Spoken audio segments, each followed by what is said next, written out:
Gynecomastia is a term that we use to describe breast tissue that's present in men.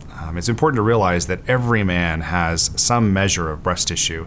In fact, about 1% of breast cancers occur in men. So because all men have some measure of breast tissue, that breast tissue can be responsive to changes in hormones or aging or weight gain or weight loss. And so in some men, excess tissue in the chest presents itself in a way that creates an appearance that makes the male chest look somewhat or resemble somewhat a female chest. And so for many, many men, for years, this has been something that they just lived with or covered with different types of compression shirts or clothing or garments.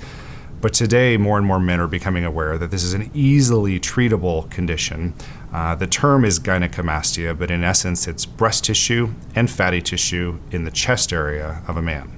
Gynecomastia is probably one of the most dramatic changes that we can effect in plastic surgery from the standpoint of its immediacy in terms of the result and how long-lasting it is. Because for many men, this is breast tissue that has been present since they were an adolescent.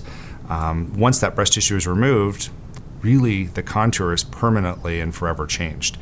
There's some component of fatty tissue that's also present in the chest. And so when that fatty tissue is removed, again, the result is relatively permanent and long-lasting. And so gynecomastia procedures usually use a component of liposuction, which is a simple, small 2 or 3 millimeter incision where we can insert a cannula that allows us to suction fatty tissue out of the chest, much like we do in cosmetic liposuction of other parts of the body.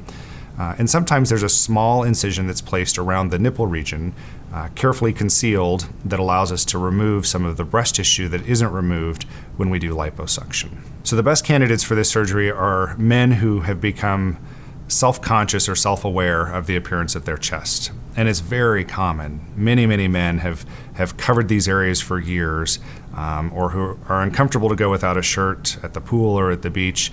And so men who are aware of some excess fatty tissue or breast tissue in the chest are ideal candidates.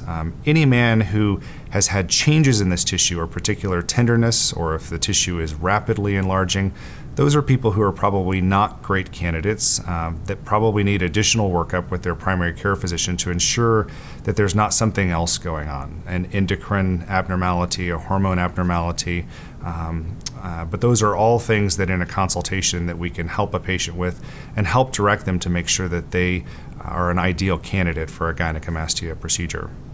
We're often asked, is this a procedure that everyone's going to know that I've had? And the answer generally is no. Certainly in the recovery period is not something that anyone's going to be able to see that you've had an operation, because the compression garment or the shirt that we have men wear is easily concealed underneath clothing. Certainly long-term, there will be a difference that you'll be able to see. There will be a change in that area of the chest that was puffy or full or had extra fatty tissue or breast tissue that showed in t-shirts or clothing, or obviously when a shirt was off. So that aspect of it, yes, there's an obvious change there, but it's not a change where average bystanders are going to notice that you've had surgery, because the scars themselves are well hidden and the procedure itself is relatively discreet.